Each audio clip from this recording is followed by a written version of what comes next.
আজ সকালে ঘুমটা ভাঙলো ডেলিভারি বয়ের ফোনে, তাই সকাল সকাল উঠেই পার্সেল রিসিভ করে আমি ব্রেকফাস্টটা করে নিয়েছি। তারপরে খেয়ে নিয়েছিলাম একটু ফ্রুটস।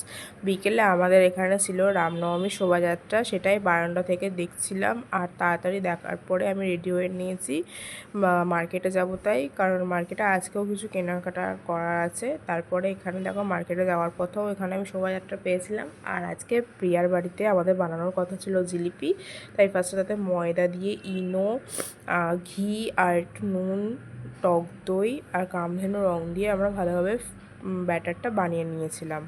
এই জিলিপি করতে গিয়ে আমাদের যা হাসির কাণ্ড হয়েছে সেটা আমি আর প্রিয়াই জানি।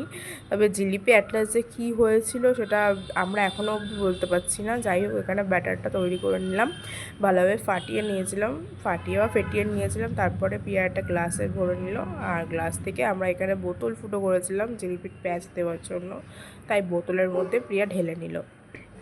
ওদিকে আমি বানিয়ে নিচ্ছিলাম রসটা। এদিকে জলের মধ্যে আমি দিয়ে নিয়েছিলাম চিনি, দিয়ে জলটাকে ফুটাতে দিয়েছিলাম।